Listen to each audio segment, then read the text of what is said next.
Yo, I'm liking this aesthetic right here. But you have now shown yourself to Octane Minutes podcast, bright, live, in effect.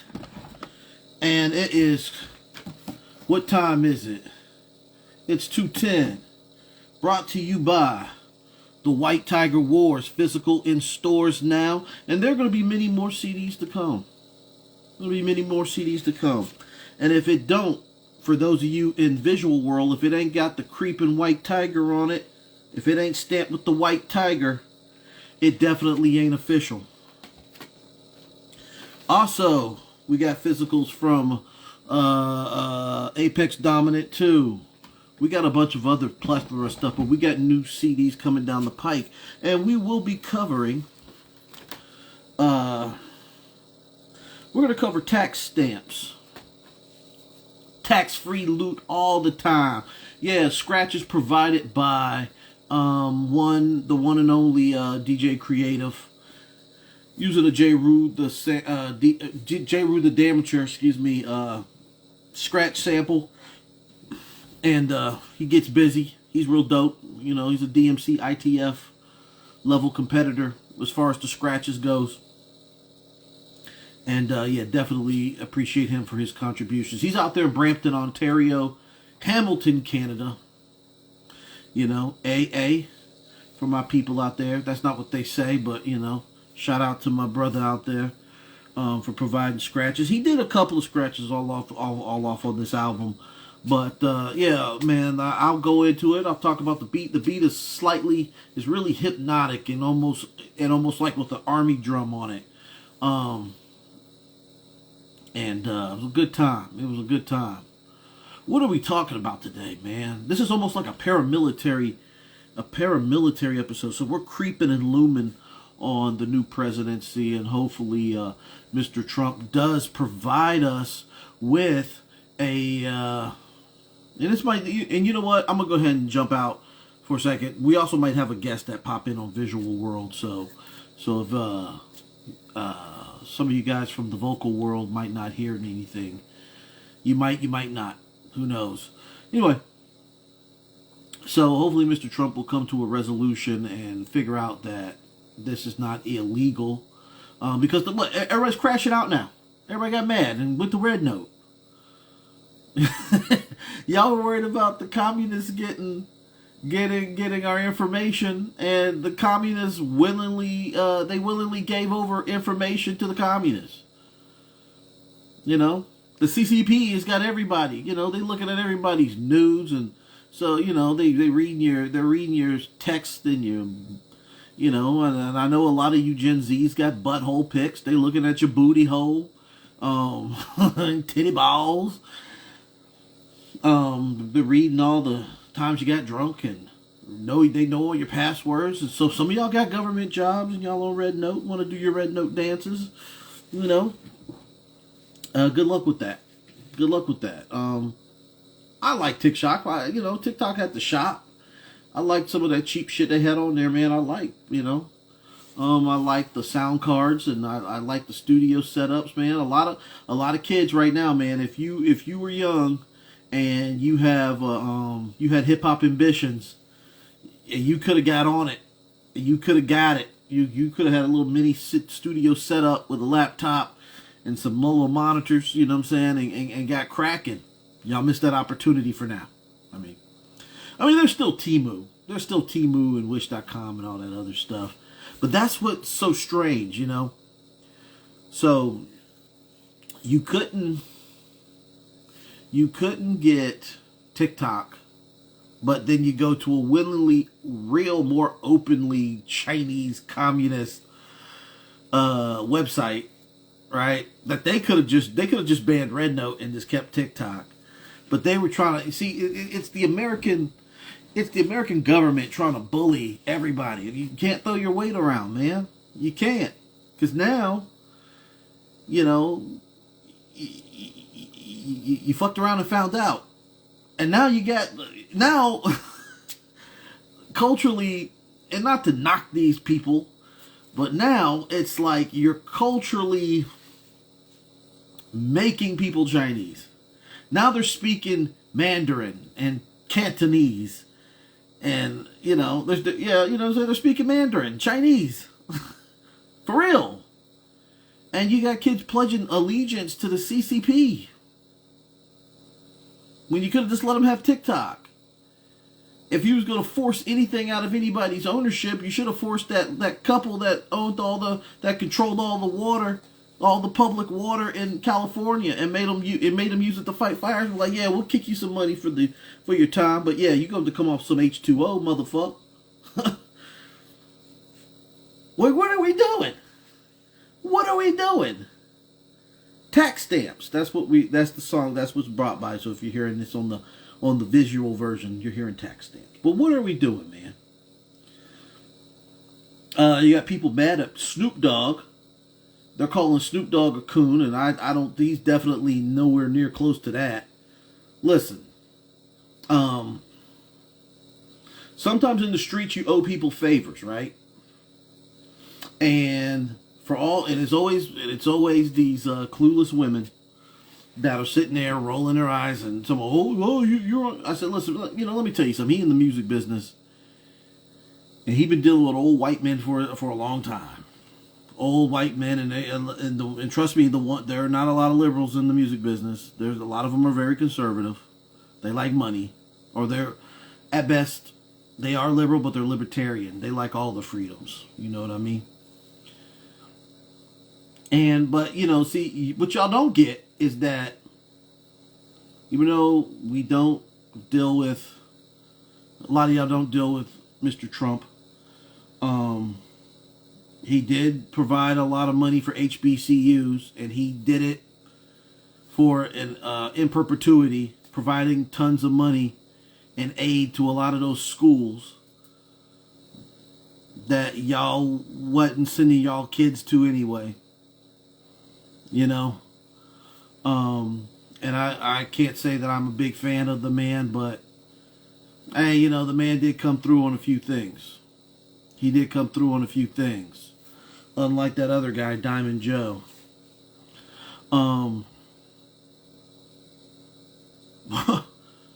It's preposterous. But what I'm getting at is that, Snoop's, the original CEO of Death Row Records, Michael Harry O'Harris, was pardoned by Trump. This could have happened with Clinton. This could have happened with Obama. Didn't happen with Bush. I don't even know if Abu Mumia Jamal, who was innocent, is Mumia even alive? Is his sentence commuted? I think he did, Mumia.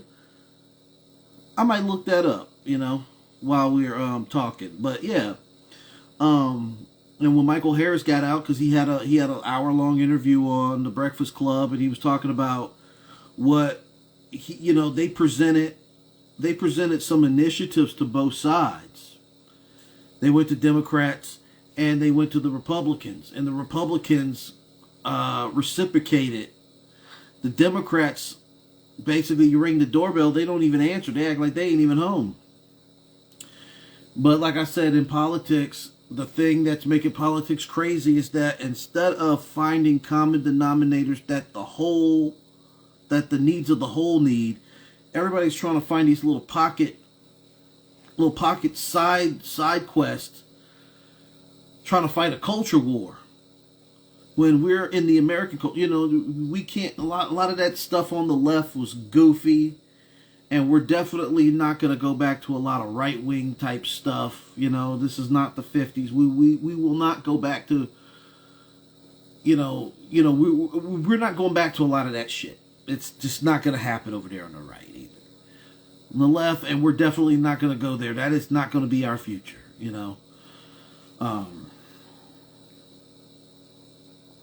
I don't know what to tell you. They say the price of eggs was high, price of groceries was high, and then they go and after the election on Steve Harvey. Steve Harvey, he's goofy, great legendary comedian. or I say hell of an opener. If I go dark, it's because I'm just checking my time. Hell of an, hell of an opener for comedy, but all in all, he goes and starts checking out. Hold on, Mumia. He starts checking out. Actually, Mumia's still alive. He's 70 years old. I know he was fighting some health issues, but the brother is 70 years old and he's doing well. But anyway, where am I getting at? They were weighing the options. Michael Harris did, and he wants to give back to his community, and he wants to pay back the community and help rebuild what he's destroyed. And a lot of men deserve a chance at redemption. And you got to keep in mind, like with Snoop Dogg and Mr. Harris, is that they've also dealt with Kamala Harris in California. They don't forget some of the stuff that she did. And I know that she might have been a thing. But going back to Steve Harvey, they go back and start reading off all these facts. And I'm like, brother, that could have been useful during the campaigns. That, oh yeah, no, prices are really not high. They're high in the places that they're usually high at on average in the states. California's high, Hawaii's high, Alaska's high, Florida's rising, Texas is getting more tech and it's rising. Some places are losing their standard of life. You know, but they never said none of that. They waited. They waited until after the fact to explaining and humming and hawing and well, actually, no, man, like, those facts would have been good for her research team. But they didn't, but see, that's the thing. They knew she wasn't going to win. I don't even believe that she was even slated to win. I just think that they had to throw somebody out there to see if the right wing is going to crash and burn. You know, because every now and then you got to renew that. You got to renew that history of seeing somebody crash and burn. I don't think anybody's going to crash and burn. Hopefully, I think the right is going to move towards the center. And then the left will follow suit. And, you know, it would be better if we kind of had things that was going on like India, where the parties really didn't matter, but the coalition of things that were important, that they ran on coalitions. They ran on platforms of, food, housing, clothing, housing and shelter, energy crisis, economic, labor prices, market share value, equity, these things. I'm just throwing examples, but that would have been nice to know that we have politics that run like that. But in reality, we don't. And it's really a shame. It's really a shame. I feel that America is the greatest country in the world. It really is. And I realized that, man, when I'm going on them doing these things on live. And I remember talking to some African guy who lived in England. And he's just straight bashing my country, man. Like, I feel some type of way when, especially these these fools from England. There was an African brother. He thought, oh yeah, America's terrible. I said, yeah, when have you ever been to my country? Just because you hear, media, listen, media disinformation, media untruths go everywhere. It's multi-directional. It ain't America lying on certain, people. Because that does happen. That does happen. For all the bad America has, there's also a lot of greatness in our country. And I'm proud of our greatness. Because, everybody wants to be us. They bite our culture. They hate our politics, but they love our culture. You know what I'm saying? And if that wasn't the case, there wouldn't be a McDonald's in Iran. There'll never be a war in Iran as long as there's a McDonald's and a Walmart there. They went to war with Afghanistan because they wanted a Starbucks there. And they had to get the old people out, and they want them other people buying gift cards. That's all that is. They don't want natural resources. They want you to depend on their products. They want you to crave those products. And that's not a bad thing. Capitalism is not bad. It's not bad. A little bit of capitalism never hurt anybody. But we don't live in a capitalistic society. Our government is almost like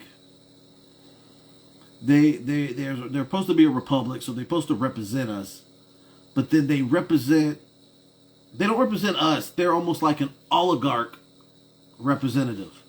They represent the oligarchs who want to make certain decisions for us. They want to solve problems for questions that we're not even asking.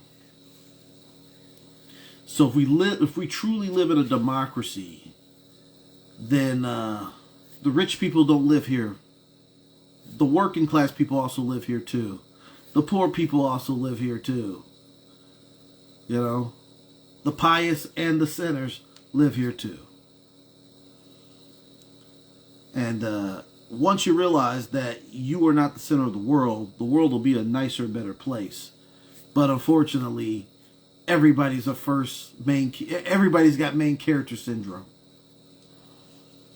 And that's a damn shame. But shout out to the Saba-san family. Tax stamps. And if it ain't got the tiger on the back, it ain't official, man. I'll probably be sold out of these by next month.